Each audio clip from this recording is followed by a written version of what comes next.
Hello दोस्त, कैसे हैं आप। मैं उम्मीद करता हूँ आप अच्छे ही होंगे और लगातार आप मेरे वीडियो देख भी रहे होंगे, आपका वीडियो पसंद आ भी रहा होगा। आज जो मेरा मित्र टॉपिक है वो टॉपिक ये है कि महाजनपदों के उदय से लेकर मौर्य वंश तक। ठीक है, तो जो भी टॉपिक है आज बहुत इंटरेस्टिंग टॉपिक है और जो भी टॉपिक है ये टॉपिक है अवधारणात्मक तथ्यों से संबंधित है। ठीक है, जैसा कि मैंने कहा कि मेरा एक वीडियो इतिहास में वन लाइनियर चलेगा और दूसरा मेरा जो वीडियो चलेगा वह अवधारणात्मक तथ्यों के रूप में चलेगा। ठीक है, तो आज का जो टॉपिक है वह अवधारणात्मक तथ्यों के रूप में है। ठीक है मित्र, तो यहाँ पर हम प्रारंभ करने जा रहे हैं महाजनपदों के उदय के संदर्भ में। जी हाँ, देखिए मित्र, इसके पहले आपने देखा था कि सिंधु घाटी सभ्यता और वैदिक काल व्यवस्था के बारे में आपने देखा था।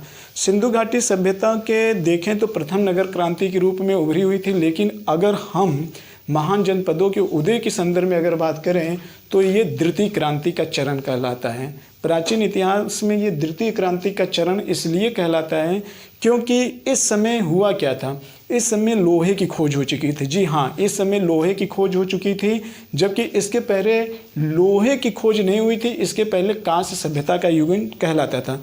लेकिन लोहे की खोज होने के बाद मित्र अब क्या हुआ कि अब एक तरीके से लोहे की खोज होने के उपरांत एक तरीके से क्रांति आना प्रारंभ यहाँ स्टार्ट हो गया था। ठीक है, यहाँ पे लिखा हुआ है कि महाजनपदों में से मगध शक्तिशाली महाजनपद के रूप में क्यों उभरा, इसी के संदर्भ में टॉपिक के पर चर्चा हो रही है। तो ध्यान रखिएगा कि जो उदय होने के पीछे कारण क्या हुआ था कि यहाँ पे जो चीज़ें थी तो सबसे ज़्यादा प्रमुखता ये थी कि महाजनपदों के उदय के संदर्भ में अगर हम बात करें तो लिपि का आविष्कार भी हो चुका था, लोहे की खोज हो चुकी थी और इसके अलावा कहीं ना कहीं लौकिक साहित्य की परंपरा संबंधित भी सारे ज्ञान का यहाँ पे डेवलपमेंट हो गया था। लेकिन सबसे ज़्यादा जो इम्पोर्टेंट है वो लोहे की खोज थी। लोहे की खोज इसलिए इम्पोर्टेंट है मित्र क्योंकि लोहे की खोज होने के उपरांत जो हुआ था वो जंगलों की कटाई तेज़ी से होना प्रारंभ हो गया था। अब जो सभ्यता अब तक जो नदियों के किनारे ज़्यादातर हुआ करती थी, अब वो नदियों से होकर वो धीरे धीरे स्थल मार्ग की तरफ बढ़ना चालू कर दिए। और जब स्थल मार्ग की तरफ बढ़ना चालू कर दिए तो लोगों का नज़रिया सिर्फ अपने जीविकापार्जन तक ही सीमित नहीं रह गया, बल्कि अब धीरे धीरे सांस्कृतिक क्षेत्रों में डेवलपमेंट करना और साम्राज्य का विस्तार करना अपने आप में एक तरीके से सम्मान का, प्रतिष्ठा का केंद्र बिंदु बन चुका हुआ था। ठीक है, क्यों? क्योंकि जैसे कि मैंने कहा कि लोहे की खोज हो चुकी थी, तो ऐसे चीज़ को ध्यान में रखते हुए अब सम्मान बन गया था कि हम साम्राज्य के रूप में कितना ज़्यादा विस्तार करें और सर्वशक्तिशाली के रूप में उभरे। ये भावना लोगों के अंदर आना प्रारंभ हो गया था। क्लियर?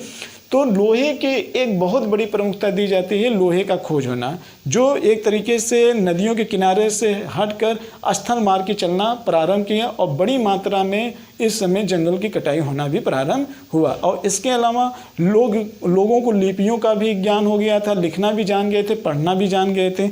इससे और तेज़ी से सभ्यता का क्या हुआ, बढ़ना प्रारंभ हुआ। जी हाँ, तो इसमें यह है मित्र कि महाजनपदों की अगर हम बात करें तो महाजनपदों में टोटल महाजनपद जो आते हैं वो 16 महाजनपद आते हैं। कितने महाजनपद आते हैं मित्र? 16 महाजनपद आते हैं। तो आइए सबसे पहले हम 16 महाजनपदों की भारत में इनकी क्या स्थिति थी इसके संदर्भ में देखें। इसके पहले हमने ये जाना कि आखिर में महाजनपदों का उदय कैसे हुआ, महाजनपदों का उदय कैसे हुआ। तो उदय होने के पीछे हमेशा एक चीज़ ध्यान रखिएगा कि लोहे की खोज और लिपियों का पढ़ना और लिखना जानना, यानी कि अब तक आपने जो ऐतिहासिक पहलू का अध्ययन किया था वह आदि ऐतिहासिक के अंतर्गत आपने सिंधु घाटी सभ्यता और वैदिक सभ्यता का आपने चरण देखा था। लेकिन अब जो महान जनपदों का उदय है ये ऐतिहासिक कालखंड है। क्यों? क्योंकि यहाँ पर लिपि को न केवल लिखने की जानकारी थी बल्कि यहाँ पर इस लिपि को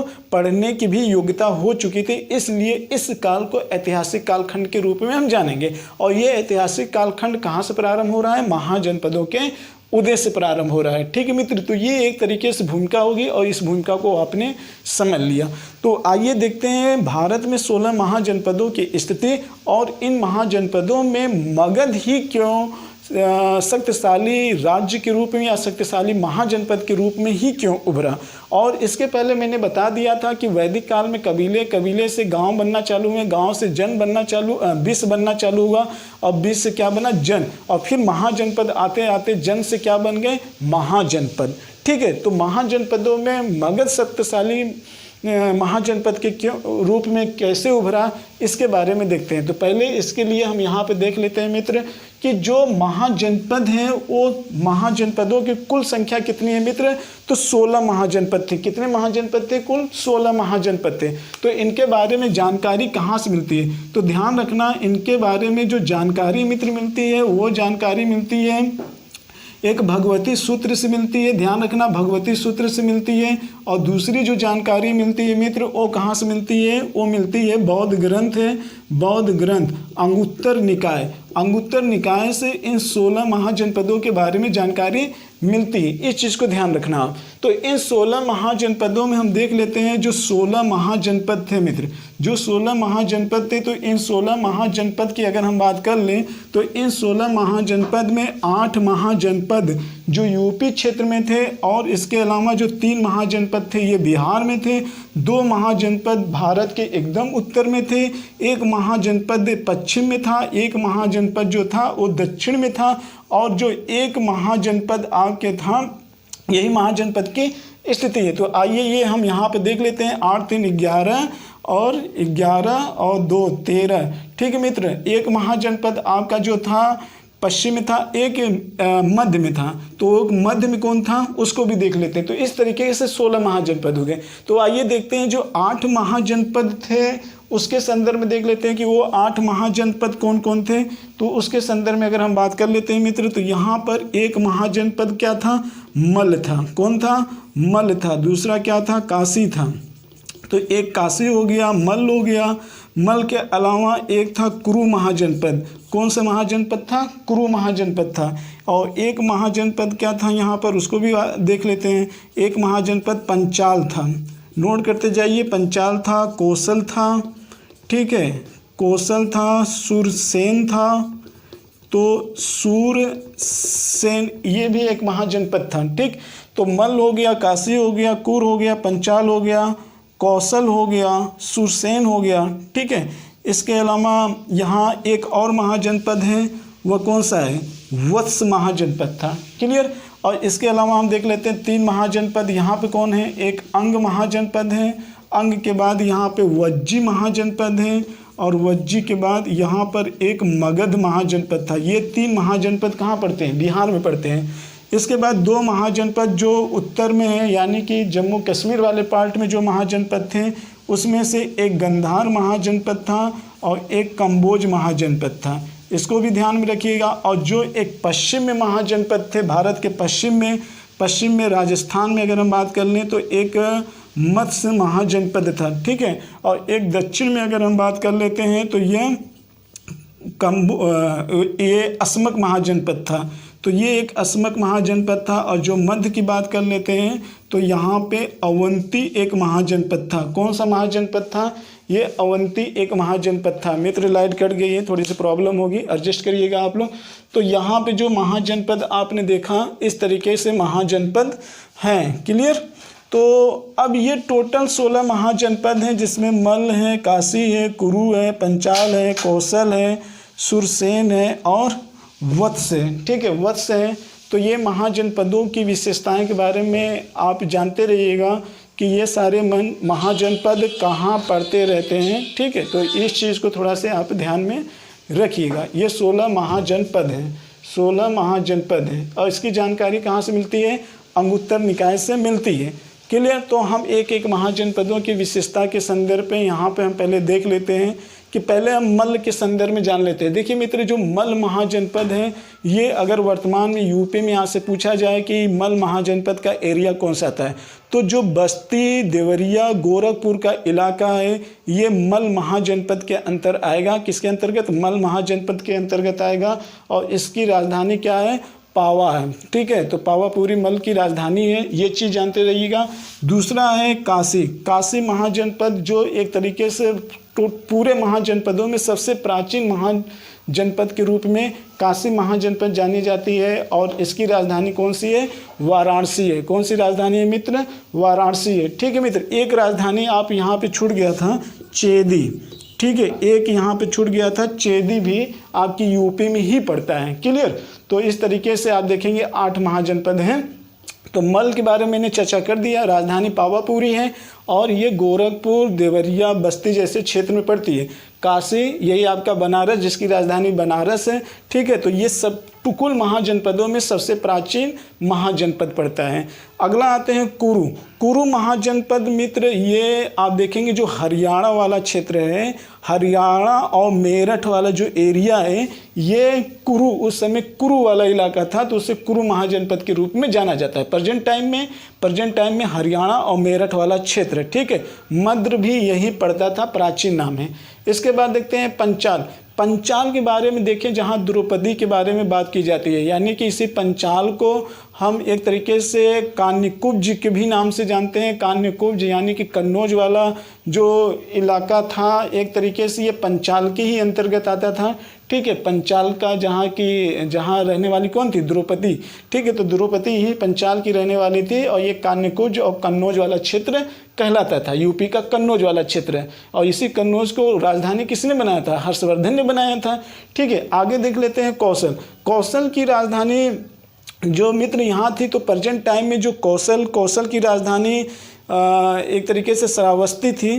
ठीक है, तो श्रावस्ती कौशल की राजधानी थी। तो श्रावस्ती वाला क्षेत्र था एक। ठीक है, श्रावस्ती वाला क्षेत्र ये एक तरीके से ग्रंथों से भरा हुआ था। श्रावस्ती में यहीं पर क्या नाम है, महात्मा बुद्ध ने उपदेश भी दिया हुआ था। ठीक है, तो इस चीज़ को आप थोड़ा सा जानिएगा, धार्मिक रूप से भी काफ़ी ज़्यादा इम्पोर्टेंट है। तो कौशल की राजधानी क्या थी? कौशल की राजधानी एक श्रावस्ती थी। तो 2 थी मित्र, एक याद करिएगा, एक श्रावस्ती थी कौशल की और दूसरी राजधानी एक अयोध्या भी थी। यानी कि इस कौशल के क्षेत्र में श्रावस्ती और अयोध्या दोनों का क्षेत्र आता है।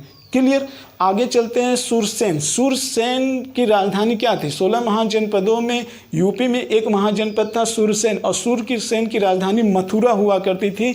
और मथुरा ये एक तरीके से जिस समय ये 16 महाजनपद थे मित्र, मथुरा उस समय उत्तरापथ और दक्षिणापथ के रूप में एक व्यापार का केंद्र हुआ करती थी। यानी कि व्यापार का ट्रांसपोर्ट यहीं से हुआ करता था। कहाँ से? मथुरा से हुआ करता था। इस चीज़ को आप थोड़ा सा ध्यान रखिएगा। जो सुरसेन की राजधानी थी वो मथुरा थी और ये उत्तरापथ और दक्षिणापथ के व्यापार का क्या हुआ करती थी? केंद्र हुआ करती थी। इसको मत भूलिएगा आप। अगला देखते हैं वत्स। वत्स की राजधानी मित्र क्या थी? कौशाम्बी थी। क्या राजधानी थी? कौशाम्बी। कौशाम्बी कहाँ पड़ता है? इलाहाबाद वाला जो क्षेत्र है, इलाहाबाद से लगभग 50 किलोमीटर की दूरी पर कौशाम्बी पड़ता है। और ये इस कौशाम्बी एक ऐसा स्थान है जहाँ जैन धर्म और बौद्ध धर्म दोनों धर्म से रिलेटेड संबंधित तमाम प्रकार के साक्ष्य मिले हैं। और 16 महाजनपदों में कौन सा है? वत्स पड़ता है। ठीक है, अगला जो यूपी में अगला जो महाजनपद पड़ता है वो नाम है चेदी। कौन नाम है? चेदी महाजनपद है। और ये जो महाजनपद है ये एक तरीके से यूपी का जो एमपी से लगा हुआ क्षेत्र बुंदेलखंड का पठार है, जो यूपी और एमपी से लगा हुआ है, वहाँ पे चेदी पड़ता है। जहाँ पे चंदेल वंशों ने क्या किया था? वही चंदेल वंश जहाँ का एक मजबूत शासक विद्याधर था, जो मोहम्मद गजनवी को उत्तर भारत में टक्कर दिया हुआ था। ठीक है मित्र, तो वही चेदी की बात यहाँ हो रही है। तो ये चंदेल वंश वाला इलाका है जो कहाँ पड़ता है? बुंदेलखंड में पड़ता है। कहाँ पड़ता है? बुंदेलखंड में पड़ता है। और ये यूपी के एकदम दक्षिणी एमपी से लगा हुआ एक बॉर्डर के रूप में पड़ता है। तो इस तरीके से आप ध्यान में रखिएगा कि 16 महाजनपदों में 8 महाजनपद यूपी में पड़ते हैं। और मैंने आपको बता दिया कि प्रेजेंट टाइम में इसका क्षेत्र कहाँ कहाँ पड़ता है और इन महाजनपदों की राजधानियों के भी बारे में मैंने बता दिया। इन महाजनपदों की राजधानियों के भी बारे में मैंने बता दिया और इनकी क्या विशेषता थी ये भी मैंने बता दिया। आइए हम अगले महाजनपद की बात करते हैं। बिहार में जो 3 महाजनपद हैं, ये भी महाजनपद अपने आप में बहुत ज़्यादा इम्पोर्टेंट है। अंग महाजनपद। अंग महाजनपद जो एक तरीके से प्रेजेंट टाइम में अगर आप देखेंगे तो जो बिहार का भागलपुर इलाका है, जो मुंगेर का इलाका है, वह अंग के ही अंतर्गत आता है और इसकी राजधानी क्या थी? चंपा थी। अगला देख लेते हैं मित्र, वज्जी। जी हाँ, वज्जी, ये अपने आप में ध्यान में रखिएगा मित्र। यहाँ एक बहुत इंपॉर्टेंट चीज़ मैं आपको बताने जा रहा हूँ कि जो वज्जी और मल्ल थे, ये 16 महाजनपदों में 2 ऐसे महाजनपद थे जहाँ पे गणतंत्र की व्यवस्था पाई जाती थी। बाकी जितने आपके 14 महाजनपद थे वहाँ राजतंत्र था। फिर से सुन लीजिए, 16 महाजनपदों में जो वज्जी और मल्ल हुआ करती थी, यहाँ पे गणतंत्र व्यवस्था पाई जाती थी। बाकी महाजनपदों में राजतंत्र पाया जाता था। एक चीज़। दूसरी चीज़ ये है कि जो ये वज्जी था, कुल 10 गणराज्य थे। कुल कितने गणराज्य थे? महाजनपदों के साथ कुल 10 गणराज्य हुआ थे, जिसमें से अकेले 8 गणराज्यों का संघ कौन हुआ करते थे? 8 गणराज्यों का संघ सिर्फ वज्जी हुआ करती थी। और ये वज्जी कहाँ पर है? वज्जी की राजधानी मित्र वैशाली थी। वज्जी की राजधानी क्या थी? वैशाली थी। तो जो लिच्छवी आते थे, जो विदेह आते थे, वो इसी के अंतर्गत आते थे मित्र। जो विदेह आते थे, जो लिच्छवी आते थे, इसी के अंतर्गत आते थे। किसके अंदर? वज्जी के अंतर्गत आते थे। और जैसा कि मैंने बताया कि ये 8 गणराज्यों का एक पूरा संघ था। कौन? वज्जी। और इसकी राजधानी क्या थी? वैशाली थी। अगला देख लेते हैं मित्र, मगध जहाँ महाजनपद। मगध की राजधानी क्या हुआ करती थी? मगध की राजधानी राजगिरी भी कही जाती है, गिरिबीज भी कही जाती है और पाटलिपुत्र भी कही जाती है। और मगध वर्तमान में कहाँ पड़ता है? मगध वर्तमान में पटना वाला इलाका है। जो पटना वाला इलाका है वहीं पर मगध पड़ता है, जो एक तरीके से गंडक, सोन और गंगा नदी के एक संगम पर स्थित है। बिहार में वो मगध है और यही आगे चलकर मगध महाजनपदों में सबसे शक्तिशाली के रूप में उभरता है। अभी इसके बारे में हम बताएंगे। पहले आम महाजनपदों की विशेषता के बारे में देख लेते हैं। फिर 2 महाजनपद उत्तर में थे, यानी कि जम्मू कश्मीर वाले इलाके में थे। एक महाजनपद गंधार था जिसकी राजधानी तक्षशिला थी, और एक महाजनपद था जो कंबोज में। एक महाजनपद, दोनों मित्र जो इस समय पड़ रहा है वर्तमान में पाकिस्तान में पड़ता है।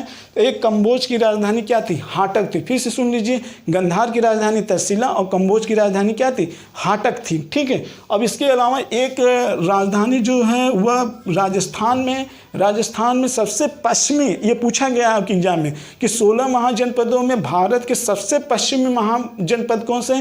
तो मत्स्य है। और मत्स्य के अंतर्गत आने वाले राजस्थान के कौन कौन राज्य इस समय? तो जो अलवर, जयपुर और भरतपुर, ये जो तीनों इलाका है मित्र, वो किसके अंतर्गत पड़ता है? मत्स्य महाजनपद के अंतर्गत पड़ता है। इसके अलावा आते हैं असमक। ये महाजनपद गोदावरी नदी के तट के किनारे स्थित है और इसकी राजधानी जो है वो हम पोटन कहते हैं। ठीक है मित्र, तो ये इसको पोटन के नाम से भी जाना जाता है, तो इस चीज़ को भी ध्यान में रखिएगा।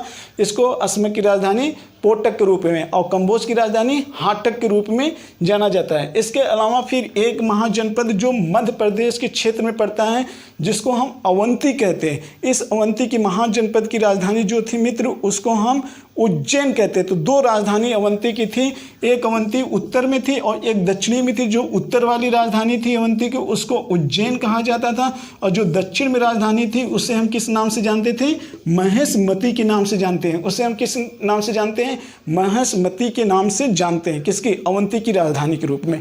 तो मित्र इस प्रकार से अगर देखें तो ये 16 महाजनपद थे। 16 महाजनपदों में 8 महाजनपद यूपी में और 3 महाजनपद बिहार में पड़ते हैं। 2 महाजनपद इस समय पाकिस्तान में पड़ते हैं, जिसमें गंधार और कंबोज हैं, और एक महाजनपद दक्षिण भारत में जो गोदावरी नदी के किनारे है, जिसको असमक कहा जाता है।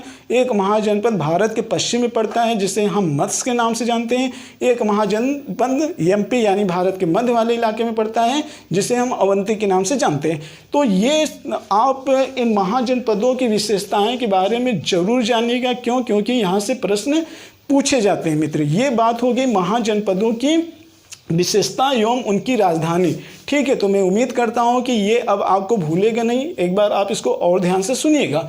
अब आते हैं, हम ये देखते हैं कि 16 महाजनपदों में आखिर में मगध महाजनपद ही क्यों एक शक्तिशाली रूप में उभरता है। देखिए मित्र, मगध महाजनपद शक्तिशाली के रूप में उभरने का सबसे बड़ा कारण ये था कि जो मगध महाजनपद था वह सुरक्षा की दृष्टि से काफ़ी ज़्यादा संपन्न था। इसके अलावा उर्वरक भी वहाँ पे अच्छे तरीके से पाए जाते हैं, खनिज। तो आप जान लीजिए कि जो ये मगध महाजनपद था मित्र, तो पूरे महाजनपदों में मगध के संदर्भ में 3 बातें आप याद कर लीजिएगा। वो 3 बातें क्या थी? वो 3 बातें ये थी कि 16 महाजनपदों में जो मगध महाजनपद था, पहली बात, ये 5 नदियों से और 5 पहाड़ियों से इस तरीके से घिरा हुआ था कि यहाँ पर अटैक करना बड़ा ही मुश्किल होता था, यानी बहुत दुर्गम पूर्ण था कि यहाँ पर आप अटैक कर पर इन पर राज करो। यानी कि एक तरीके से देखा जाए ये भौगोलिक दृष्टि से काफ़ी ज़्यादा सुरक्षित था।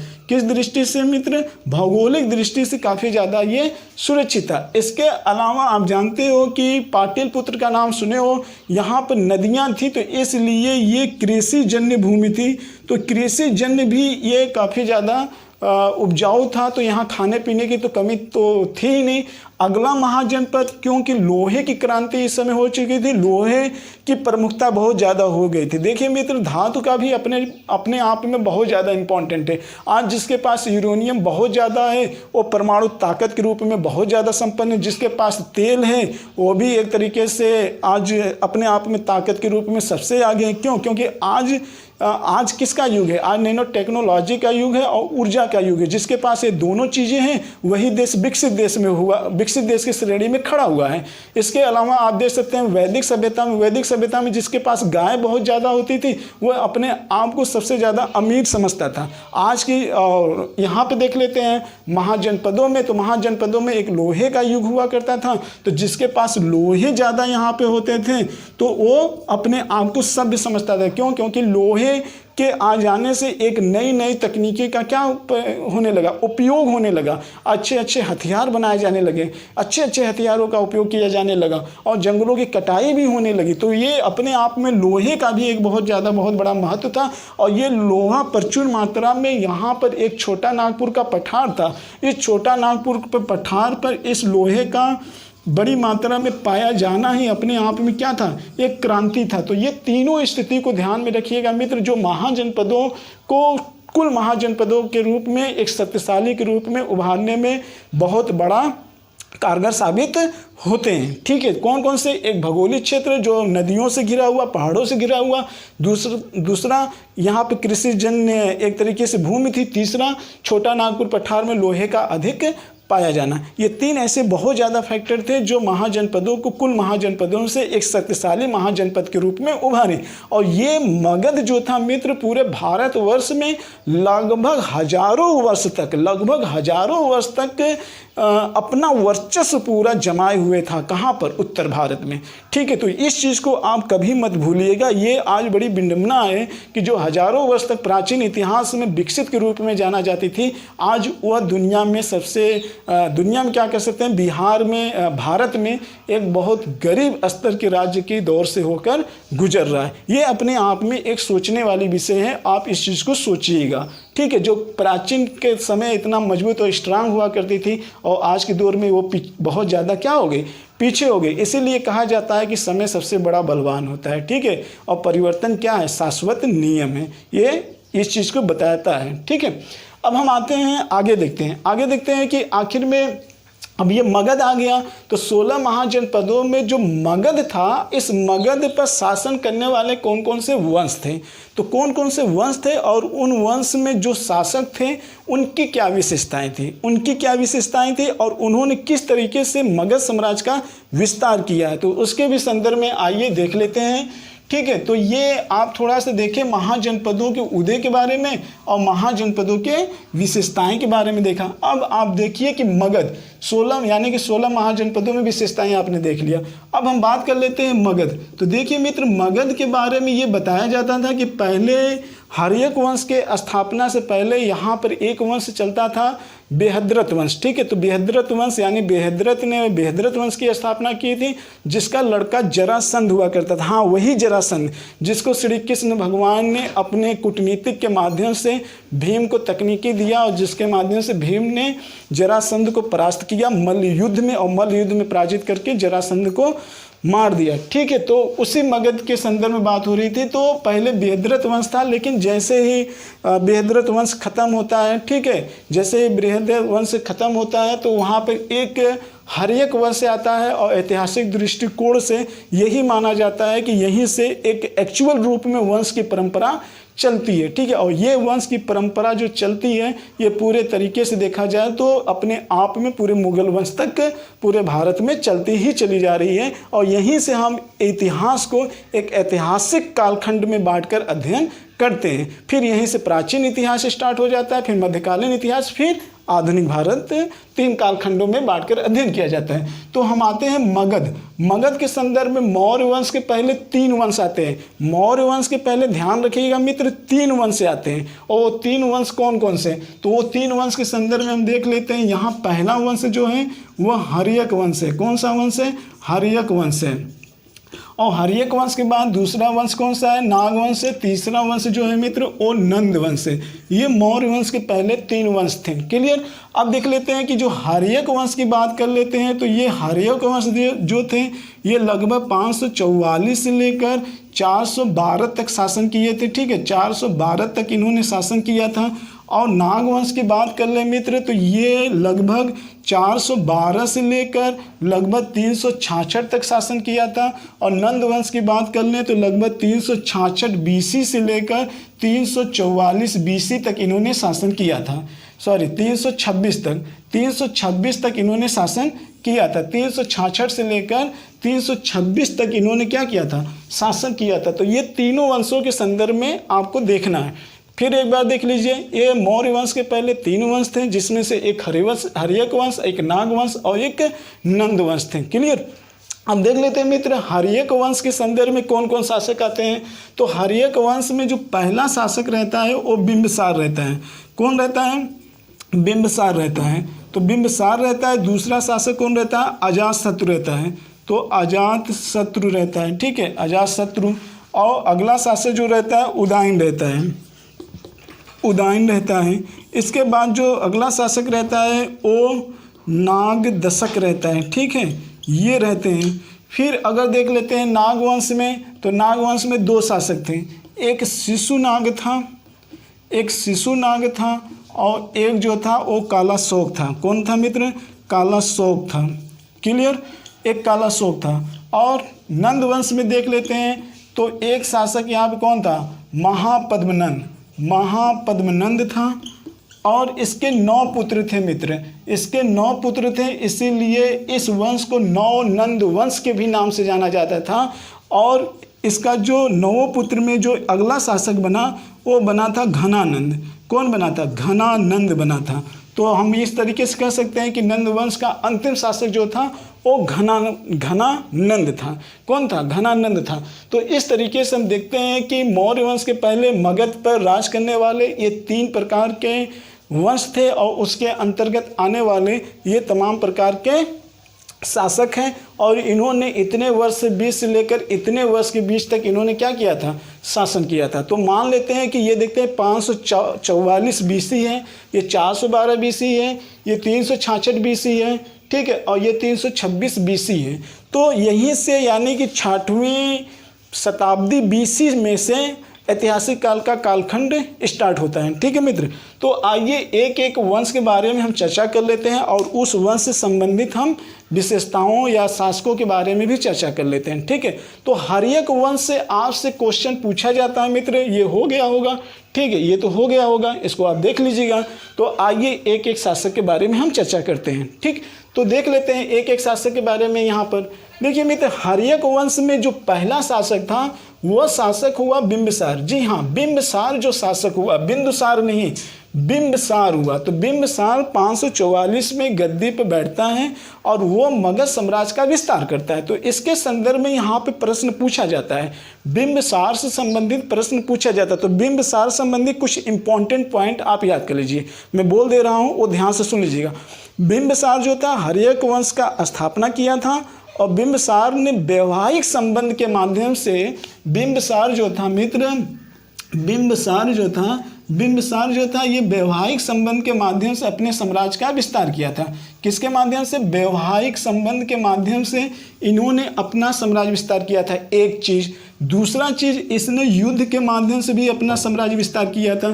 तीसरा, मित्रता के भी माध्यम से इसने अपना साम्राज्य विस्तार किया था। तो आप देख सकते हो कि यहाँ पर इतिहास में एक तरीके से आपको किसी शासक के अंदर अपने साम्राज्य विस्तार करने के लिए साम, दाम, दंड, भेद तीनों चीज़ यहाँ आपको दिखाई देते हैं कि अगर आपको राष्ट्र को मजबूत करना है तो आपके अंदर साम, दाम, दंड, भेद आने चाहिए। ये चीज़ बिंबिसार में पहले ही दिखाई दिया जाता है। तो इन्होंने बिंबिसार में 3 चीज़ों का प्रयोग किया था साम्राज्य के विस्तार करने में, 3 चीज़ों का साम्राज्य विस्तार करने में किया था। और ये चीज़ें आज भी होती हैं मित्र, ऐसा नहीं है कि ये चीज़ें खत्म हो गई।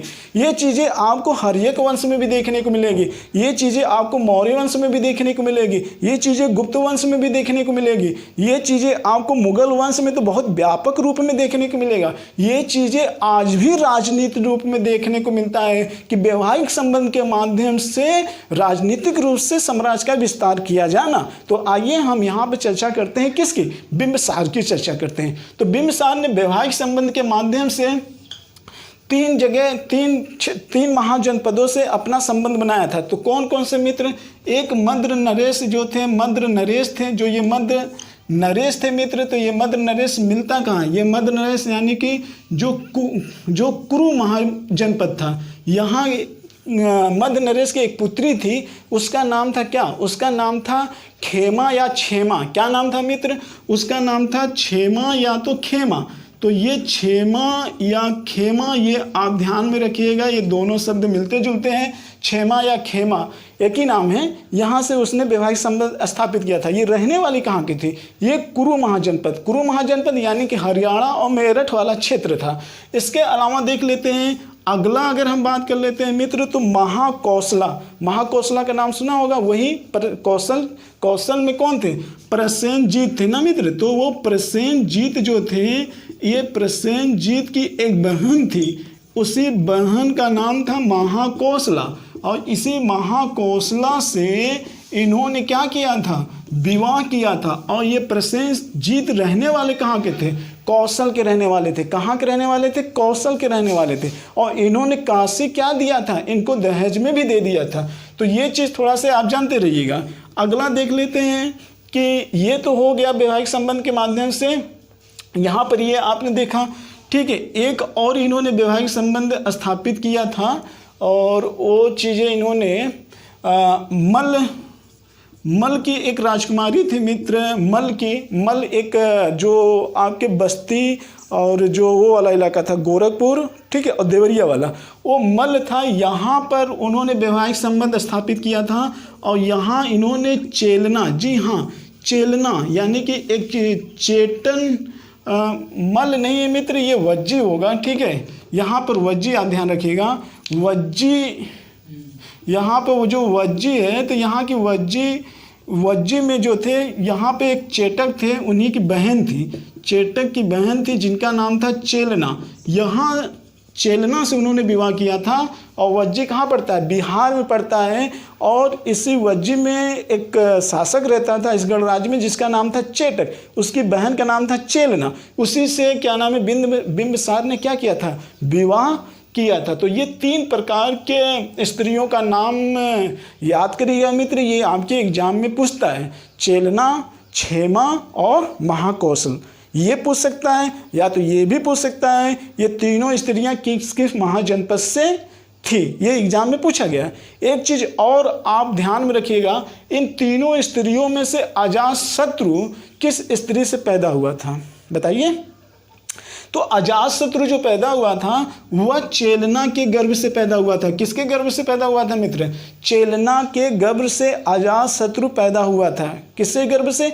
अजातशत्रु चेलना के गर्भ से पैदा हुआ था। तो बिंबिसार ने ये जो 3 महाजनपद थे, इनको वैवाहिक संबंध के माध्यम से अपने साम्राज्य में क्या किया था? मिलाया था, या तो अपने साम्राज्य का विस्तार किया था। और युद्ध के बारे में देख लेते हैं मित्र। तो इन्होंने जो बिंबिसार था, ये अंग की राजधानी क्या थी? चंपा। उस अंग का शासक जो था मित्र, वो बृहद्रथ था। कौन था? बृहद्रथ, तो यहाँ बृहद्रथ के शासक यानी कि बृहद्रथ जो अंग का शासक था, इसको इन्होंने क्या कर दिया था, इसको इन्होंने पराजित किया, यानी कि इसको पराजित करके अंग पर कब्जा करने वाले कौन थे, बिंबिसार थे। ठीक है, तो आपने देखा वैवाहिक माध्यम से, युद्ध के माध्यम से। आइए देखते हैं मित्रता के माध्यम से इन्होंने किसको मिलाया। मित्रता के माध्यम से इन्होंने अवंती का एक शासक था जिसका नाम था प्रद्योत, तो आप थोड़ा से प्रद्योत को याद करिएगा। अवंती का शासक जो था वो प्रद्योत था, और प्रद्योत एक पीलिया नामक रोग होता था, ये पीलिया रोग से मित्र ग्रसित था। किस रोग से ग्रसित था, पीलिया रोग से ग्रसित था, इसकी जान जाने वाली थी। तो बिंबिसार के दरबार में एक राजवेद प्रसिद्ध हुआ करते थे जिनका नाम था जीवक। तो जीवक को इन्होंने प्रद्योत के इलाज के लिए भेजा और पीलिया रोग को खत्म किया और प्रद्योत के दिल में जगह बना लिया, और एक तरीके से कहीं ना कहीं बिंबिसार से भावनात्मक लगाव इनका हो गया था, यानी कि हर तरीके की मदद देने के लिए ये क्या हो गए, तैयार हो गए, तत्पर हो गए। ठीक है, तो ये मित्रता के माध्यम से इन्होंने पूरे कुछ महाजनपदों में इन्होंने क्या किया, अपने साम्राज्य का विस्तार किया। क्लियर मित्र, ये पूरी कहानी थी। तो ये थोड़ा सा समझिएगा, ये भी एक कूटनीति का क्या था, हिस्सा था।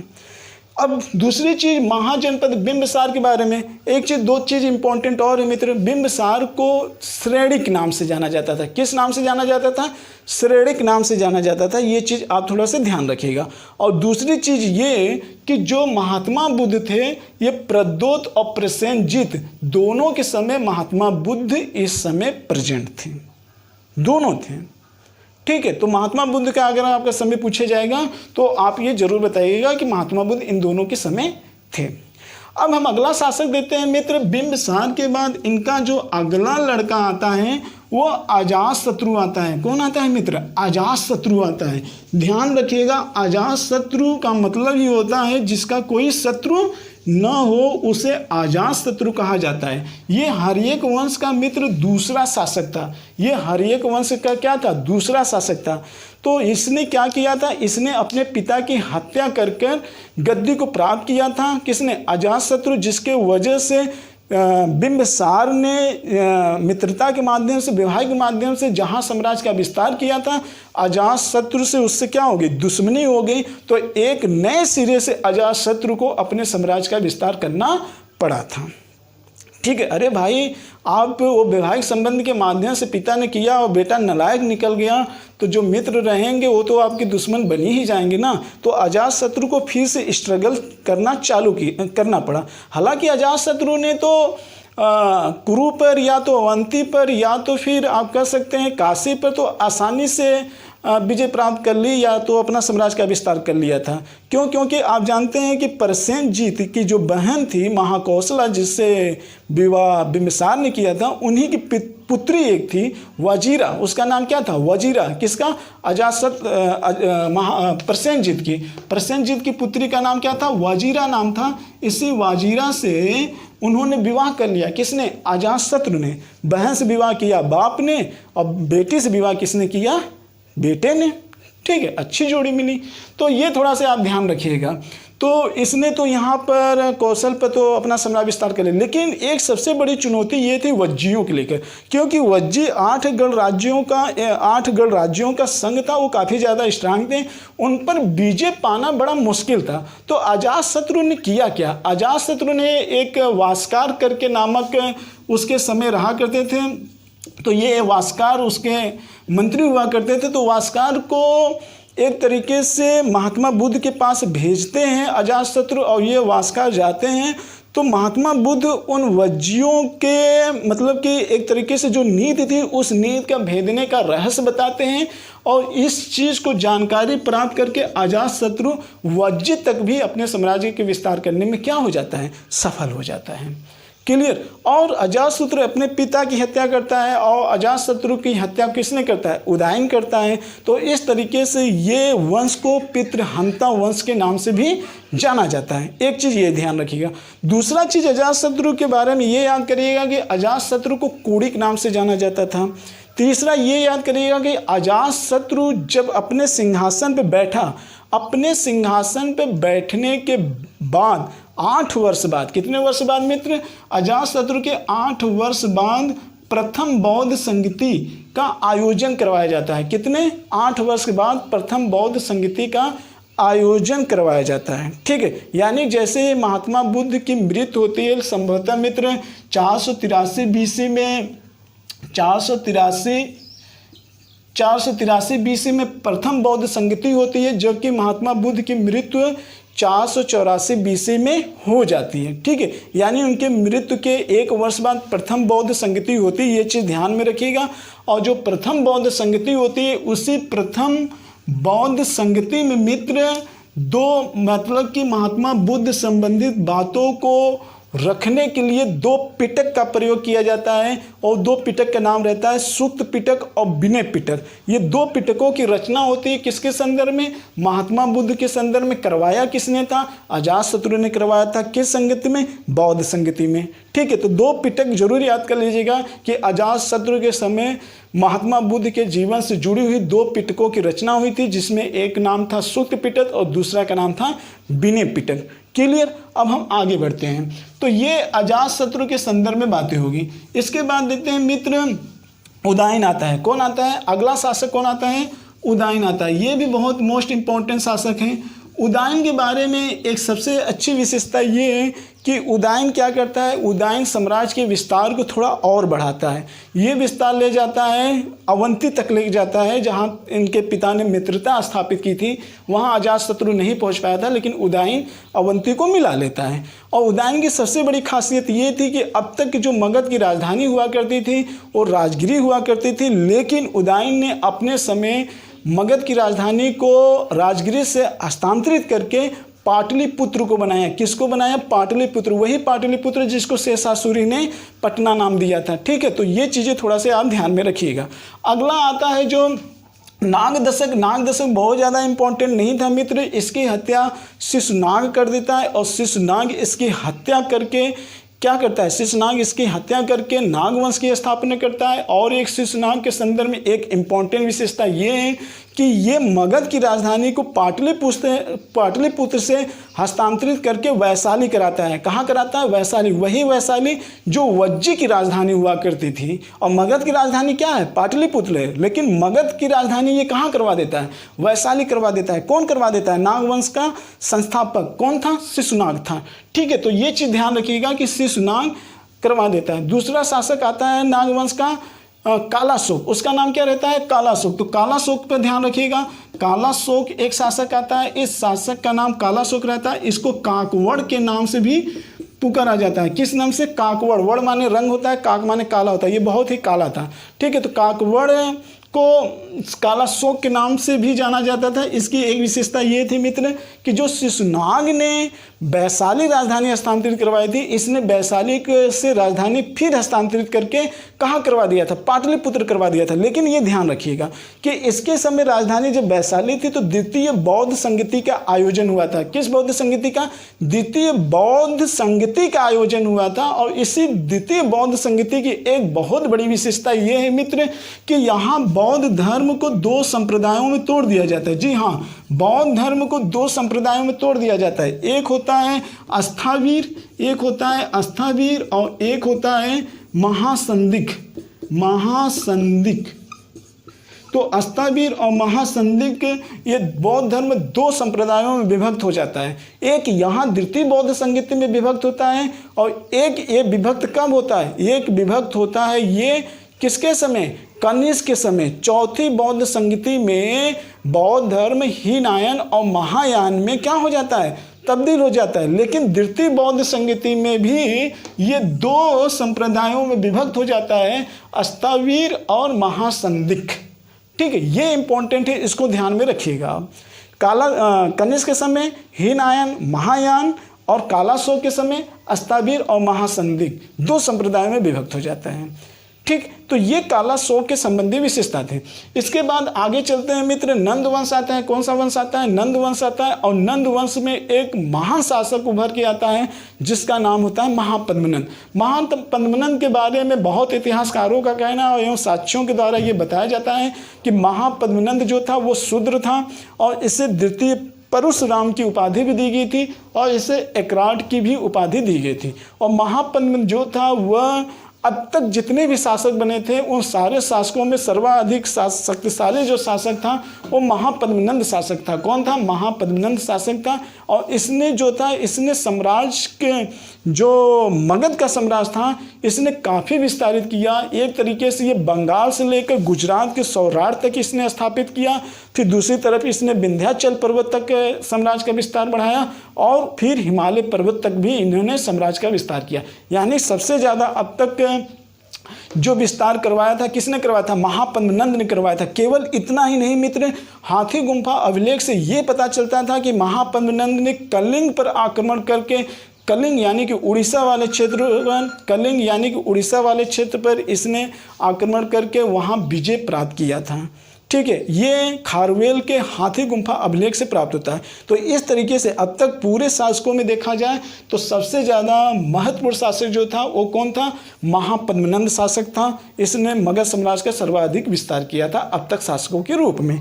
तो ठीक है मित्र, तो आज आपने देखा क्या? आज आपने ये देखा कि 16 महाजनपदों में सबसे इम्पॉर्टेंट महाजनपद कौन था और महाजनपदों में मगध ही महाजनपद क्यों शक्तिशाली के रूप में उभरा।